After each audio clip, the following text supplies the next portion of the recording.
तो दोस्तों आज जिस मूवी को हम एक्सप्लेन करने जा रहे हैं उसका नाम है द मेड और ये रिलीज हुई थी ईयर 2014 में। मूवी में आप देखोगे एक ऐसे बंदे को जिसका अफेयर उसकी ही मेड के साथ स्टार्ट हो जाता है, जिसके बाद चलती हैं इनकी क्रियाएं प्रक्रियाएं। ये सब आप आज की इस मूवी में देखने वाले हो। तो चलिए ज्यादा देर न करते हुए हम एक्सप्लेनेशन को स्टार्ट करते हैं। तो चलचित्र के प्रारंभ में देखते हैं हम एक मुट्ठल लौंडे को जिसकी अभी अभी ही ग्रीष्म ऋतु की जो छुट्टियां हैं वह प्रारंभ हुई है और इसी चलते वह अपने पिता के घर जा रहा है। यहाँ पर मैं आपको पहले ही अवगत करा दूं कि इस लौंडे के अपने पिताजी से बिल्कुल भी नहीं बनती है, जिस वजह से इसका मन तो नहीं है परंतु यह मजबूरी में अपने पिताजी के पास जा रहा है। कुछ देर बाद वो अपने पिताश्री के सामने पहुंच भी जाता है और यहाँ पर उसके पिताजी उससे लबर लबर करने का प्रयास भी करते हैं, परंतु अपना मुट्ठल लौंडा अर्थात घुसलू गोपाल उनसे ज्यादा वार्तालाप नहीं करता और उन्हें एक तुच्छ की भांति इग्नोर करके वहां से चला जाता है। इसके अगले दिन जब वह अपनी बालकनी में बैठ करके सुट्टाबाजी कर रहा था तभी उसके नेत्रों को एक सुंदर कन्या के दर्शन होते हैं जो कि उसके ही ग्रह पर कुछ कार्य में विलीन थी। यहाँ पर घुसलू गोपाल की नजर में लड़की अर्थात सूखे में हरियाली, उसे देख करके भैया जी पानी पानी हो जाते हैं, जिसके बाद वो सीधा पहुंचते हैं उसे निहारने के लिए। वो अपना ताड़न कार्यक्रम कर ही रहे थे कि इतने में ही उनके पिताश्री वहां पर आ जाते हैं और वो उससे कहते हैं कि पुत्र तुम ये क्या क्रियाकलाप कर रहे हो, यह तो हमारे घर की दासी है जो कि हमारे घर का छोटा मोटा कार्य को संपन्न करती है। खैर पिताश्री के बगल में होने की वजह से अपने घुसलू गोपाल ज्यादा कुछ कह नहीं पाते। खैर इसके बाद वो उनसे ज्यादा कुछ वार्तालाप नहीं करते और सीधा निकल जाते हैं जंगलों की तरफ और यहाँ पहुंच करके वह अपने आधुनिक उपकरण की हेल्प से वहां के दृश्यों को अपने उस उपकरण में उतारते हैं और इसके बाद जब वो ग्रह की तरफ पुनः प्रस्थान करते हैं तो वह पुच्चिका से मिल करके उसके सामने अपना रोना रोने लगते हैं, जिससे कि वह उसकी दयाशीलता को ग्रहण कर सके। जिसमें वो बताते हैं कि वो अपने पिताश्री से इसलिए नफरत करते हैं क्योंकि उनके पिताश्री ने उनकी माता की मृत्यु के बाद दूसरा विवाह कर लिया था, क्योंकि उन्हें पत्नी प्रेम से ज्यादा अपने मुन्नू से प्रेम था। खैर उसे इस प्रकार से रोता देख करके पुच्चिका भी उसे थोड़ा बहुत सहारा देती है और मुन्नू पुच्चू कर देती है। इसके अगले दिन घुसलू गोपाल जब एक बार फिर से अपना आधुनिक उपकरण लेकर के फिल्माने गए हुए थे तभी वहां पर एक कन्या आती है जो कि उनकी तरफ अति आकर्षित हो गई थी, जो उनसे लबर लबर करने का प्रयास करती है, परंतु यहाँ पर अपने घुसलू गोपाल को पुच्चिका की पुच्ची पसंद आ गई थी। इस कारणवश वो उसके साथ ठीक से वार्तालाप नहीं करते। खैर वहीं से पुच्चिका गुजर भी रही थी जो कि उन्हें वार्तालाप करते हुए देख लेती है। उसके घर पहुंचते ही पीछे पीछे सूंघते सूंघते अपने घुसलू गोपाल भी गृह की ओर प्रस्थान कर जाते हैं। यहाँ पर पुच्चिका ने उससे पूछा कि तुम तो वहाँ पर एक कन्या के साथ वार्तालाप कर रहे थे, तुम इतनी जल्दी यहाँ कैसे आ गए? तुम्हें तो उसके साथ वार्तालाप करना चाहिए था, जिसके बाद तुम उसे पटाते और वहीं पर दौड़ा दौड़ा कर पेलते। ये सुनकर के घुसलू गोपाल उससे अत्यधिक प्रसन्न हो जाता है क्योंकि उसे ऐसा लगा कि तुम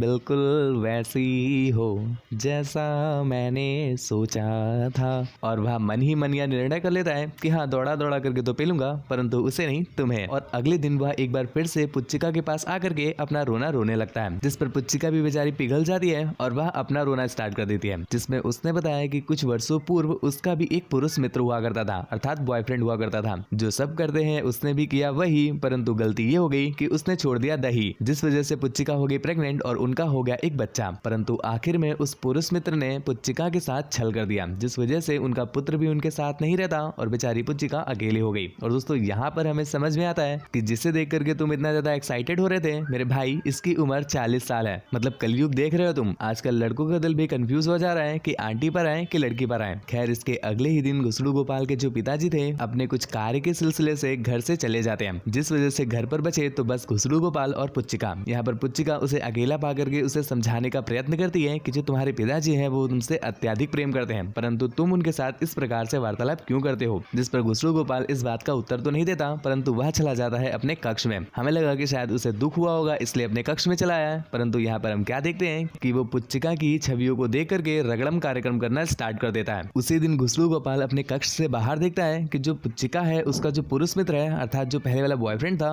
वह उससे भेंट करने के लिए आया हुआ है और यहाँ पर वह उसके समक्ष प्रस्ताव रखता है कि तुम्हें मेरे साथ वापस चले आना चाहिए क्योंकि आज भी तुम्हारे लिए मेरा प्रेम उतना ही है। परंतु पुच्चिका जो कि उससे अत्यधिक क्रोधित थी तो वह उसके इस प्रस्ताव को ठुकरा कर उसे वहां से कूच करने को आदेश देती है। अब वह बेचारा भी क्या करे, तो जाते जाते मन ही मन यही सोचता है कि चलो हिलाकर ही काम चला लेंगे, जिसके बाद वह वहां से कूच कर जाता है। खैर ये देख करके अपने घुसलू गोपाल की शकल तो फटे हुए जूते जैसी हो जाती है, परंतु वह ऐसा कुछ प्रकट नहीं करते। जिसके बाद जब वह चला गया तो घुसलू गोपाल उनके सामने आते हैं और यहाँ पर वो बातों ही बातों में ऐसा प्रतीत करते हैं कि पुच्चिका मैं तुम्हें चाटना और पोछना चाहता हूँ। पुच्चिका इस बात को समझ नहीं पाती और उसे मना करने की कोशिश करती है, परंतु इतने में ही घुसलू गोपाल ने उन्हें चाटना स्टार्ट कर दिया। इस वजह से पुच्चिका को अत्यधिक क्रोध आ जाता है और वह उनके गालों को ठीक बंदर के पिछवाड़े की तरह लाल कर देती है। भैया जी की सैंडल से भी पिटाई होती, परंतु उनके द्वार की घंटी बज उठती है। पुच्चिका जाकर के जब द्वार खोलती है हैं तो उसे पता चला कि यहाँ पर वही सुकन्या है जो उस दिन गुसलू गोपाल के साथ वहाँ पर रास्ते में गुटुरगू कर रही थी। तो वह उसके सामने कुछ ज्यादा बोल नहीं पाती और गुसलू गोपाल उसके साथ ही बाहर की ओर कूच कर जाते हैं। यहाँ पर वो दोनों कुछ वार्तालाप करते हैं और कुछ समय एक दूसरे के संग व्यतीत करते हैं, जिसके पश्चात गुसलू गोपाल वापस गृह की ओर आ जाते हैं। और यहाँ आकर के उन्होंने देखा कि जो पुच्चिका है वह अत्यधिक दुखी है और वह विलाप कर रही है, जिसे देख करके गुसलू गोपाल उसे गले लगा लेते हैं, जिससे पुच्चिका को थोड़ा सा अच्छा लगता है। परंतु अगले ही दृश्य में हम क्या देखते हैं कि गुसलू गोपाल हृदय मिलाप कार्यक्रम से उठ करके वो निचोड़न विधि का प्रयोग कर रहे हैं। ये देख करके पुच्चिका को थोड़ा सा अजीब तो लगता है, परंतु इस बार वो भी इसका आनंद उठाने लगती है। तो कुछ देर तक तो वो इस पर कुछ भी नहीं कहती, परंतु कुछ देर के पश्चात वह उसे अलग करके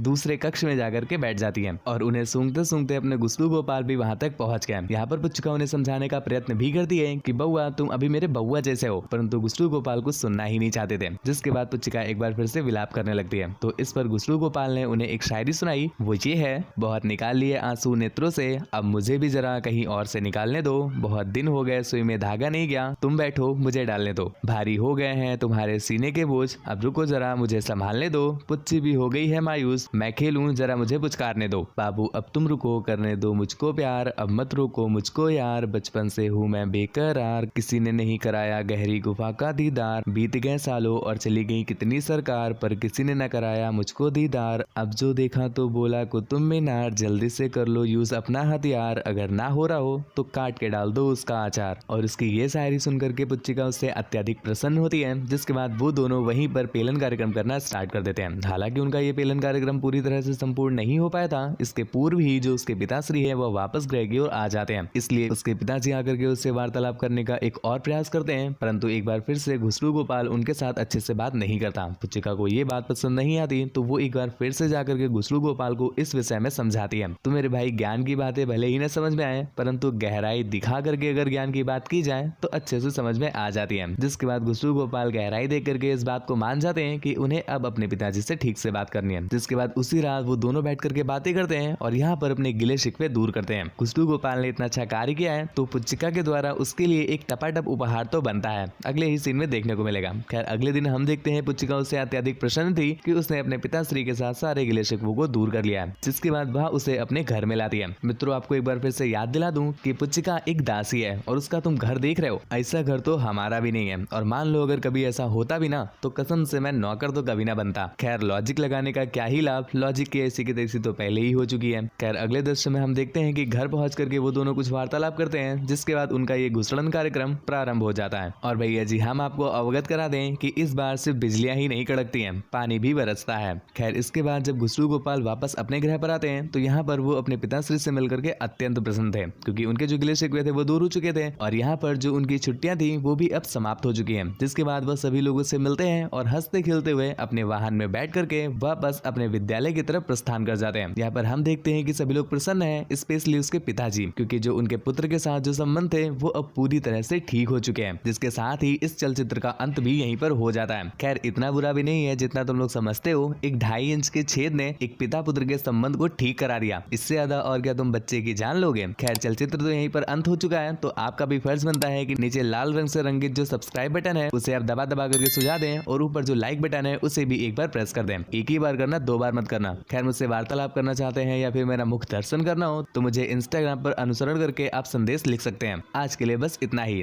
धन्यवाद, चलत है।